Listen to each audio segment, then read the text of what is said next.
part 2. Let's make sure we're rolling. All right, I went astray finding Jason Richwine's argument to be bizarre. Okay, this is because less teachers will want to quit or retire. Some may also view that do I want to say anything more about that? Nah. Some may also view that raising teacher pay to attract stronger applicants will not work because it could be counterproductive. Isn't that what you just said? I think what you're actually transitioning to is another way it could be counterproductive. Okay. He argues that teachers already earn too much and receive other benefits. Richwine claims that combining decent wages with a generous benefits package, guaranteed pension, retiree, healthcare, and job security and teacher compensation is on average above market levels. You know I'm not going to be able to shut up in commenting about that. I will just say that teacher job security has been whittled away at over the years, to the point that many teachers have very little to no. Like Kansas teachers have absolutely no job security.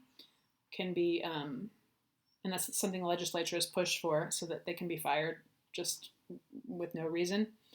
I should say, I'm not sure about the status of that law immediately, but that's been an issue in our state as well as others. Their pension systems have been undermined by state legislatures, so that many teachers will not get the pensions they were guaranteed, and people who are becoming teachers aren't even told that they will get pensions often. Yeah, so anyway, okay. Teachers also get their summers off, while most other fields of study require work in the summertime. Okay. The average public school teacher already reads total compensation is greater than what he or she could earn in the private sector. All right, fine, Mr. Richwine, whatever. Okay, also this view explains that the degree in education is different from other degrees. An education degree is among the least challenging fields of study and cannot be compared to a computer science or engineering degree. Okay. 4 degrees are shown to not be equal. Also, it is not completely clear how an additional raise would produce better results for students. An experimental evidence study, just a study, by Rhee and others agreed by saying, quote, using a large-scale randomized experiment across a representative sample of schools that accelerated this pay increase for teachers, we find that the large pay increase significantly improved teacher satisfaction with their income, reduced the incidence of teachers holding outside jobs, and reduced self-reported financial stress. But after 2 to 3 years, the increase in pay led to no improvement in student learning outcomes. So going back to another piece that you said, like when they talk about like students will do better, students will be more productive, or students' learning outcomes will be improved. So much controversy about like, well, how should we measure those things? And we can't, different ways of measuring them produce different results, and yeah, obviously. Okay. Essentially, this means that, of course, teachers may be happier with a raise, but will students truly benefit in the classroom? Richard's brand and others made clear they do not see a need for an increase in teacher salaries. Okay, that's all fair. Next, but I will say one more thing, which is that people will often talk about how ed schools are like the easiest, and they're easy to get into and the work is easy.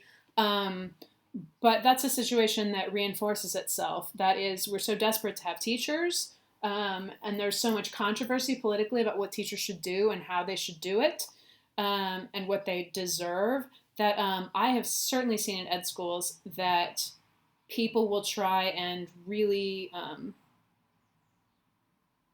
it's not really possible to hold super rigorous standards in ed schools, because the job is already so demanding and so low paid that ed schools are concerned that if they become super demanding and super specialized and super hard to get into, which there are a few ed schools that are super hard to get into, but if they do that, there just won't be any teachers at all, which I think is legitimate. We're already having trouble getting people through, even though ed schools have this reputation as being quote unquote easy, right? Anyway.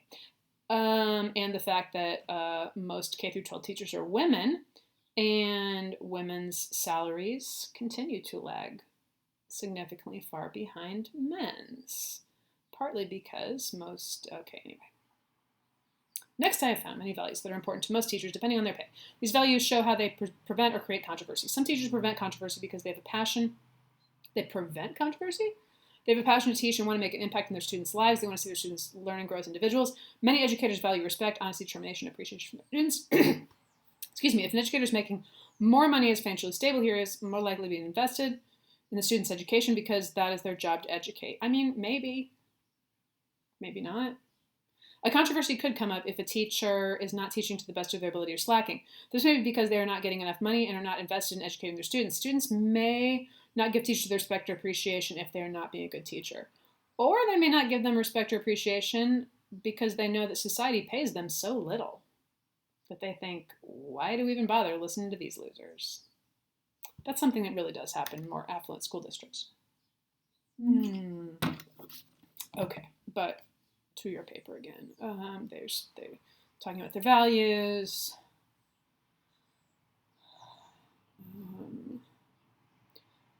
What I'm wondering about in the last part of that paragraph is we were talking about values, but then all of a sudden it comes up, what if a teacher is slacking? But I don't see what that has to do with values. That seems like kind of a separate thing. So although you say like maybe it's because they're not getting enough money and aren't invested, I don't know. It feels like kind of a shot in the dark to me as to like if that would be why.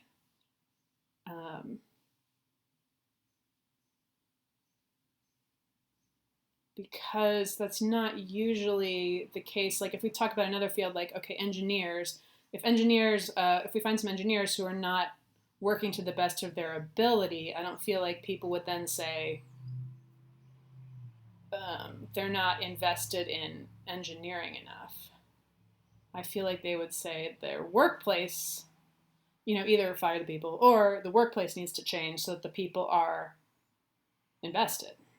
Anyway, lastly, I found there are quite a few people and sources who hold the power of teacher pay. I looked more at K-12 funding of teacher pay, and it comes from many sources such as federal, state. Oh, you learned a lot.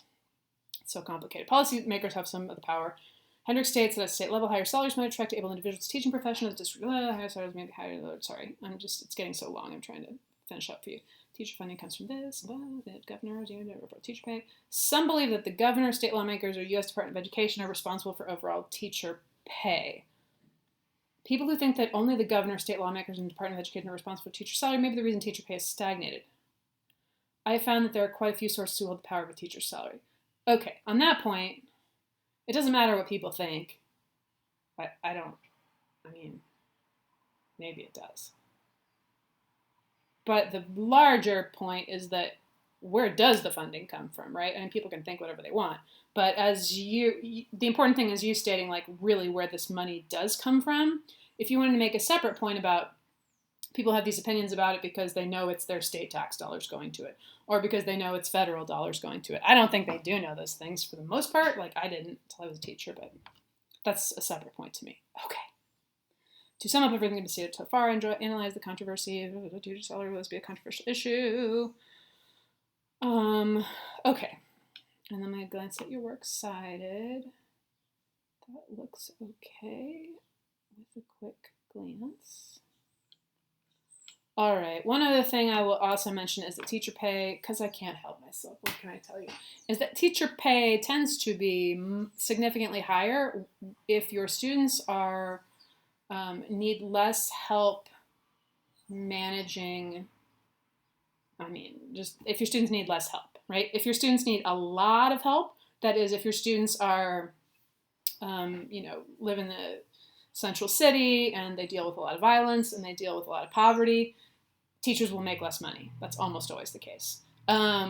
Also, if you work in a rural area and students there are super, not only do they not have money maybe, but also they're really, really isolated because they can't even afford to get out of this far off rural area and learn about other stuff. Those teachers make less money. The teachers who make the most money are almost always the teachers who work with the most affluent students, the students who came in with the most advantages. So anyway, I just felt I needed to add that too as far as thinking about teacher salaries. That's a huge problem to my mind that in many professions, the challenge level of your job, not in many professions, I just say ideally, the more challenging your job is, I think people think, well, then you should make more money.